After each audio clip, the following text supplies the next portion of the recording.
మనం ఈరోజు జీపీఓ పోస్టులు అసలు ఎప్పుడు వస్తాయి, అలాగే ఇంకెన్ని పోస్టులు రావచ్చు అనేది చూద్దాం. సో జీపీఓ వేకెన్సీ వచ్చేసి మనకి టోటల్ వచ్చేసి 10,954. అందులో మనకి విఆర్ఓ విఆర్ఏల నుంచి ఒక 6K ప్లస్ అయితే మనకి అప్లికేషన్ అయితే వచ్చాయి. సో ఎగ్జామ్ జరిగిన తర్వాత రిజల్ట్ వచ్చేసరికి మనకు 3,550 మంది అయితే క్వాలిఫై అయ్యారు. సో ఇంకా మనకి మిగిలిన పోస్టులు అయితే 7,404 పోస్టులు అయితే అఫీషియల్గా ఉన్నాయి.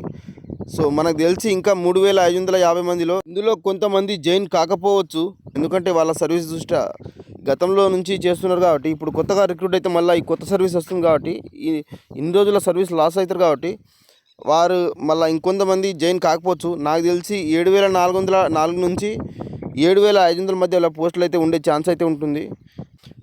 తొందరగా ఈ పోస్టులు వచ్చే అవకాశం అయితే ఉంటుంది. ఎందుకంటే ఇక్కడ భూభారతి అమలు చేయాలి అంటే ఖచ్చితంతో పనులు జరగాలి కాబట్టి ఈ జీపీఓలు మరియు ల్యాండ్ సర్వేలు అనేది అవసరమవుతాయి.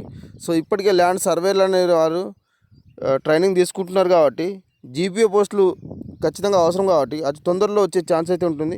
ఇవన్నీ కూడా మనకు June 2 తర్వాత వెలువడే అవకాశం అయితే ఉంటుంది. సో ఇది ఫ్రెండ్స్, మీరందరూ కూడా సిద్ధంగా ఉండాలి జీపీఓ పోస్టుల గురించి. నాకు తెలిసి తొందరలో రావచ్చు. ఓకేనా? ఈ వీడియో నచ్చితే ఖచ్చితంగా లైక్ చేసి సబ్స్క్రైబ్ చేసుకోండి.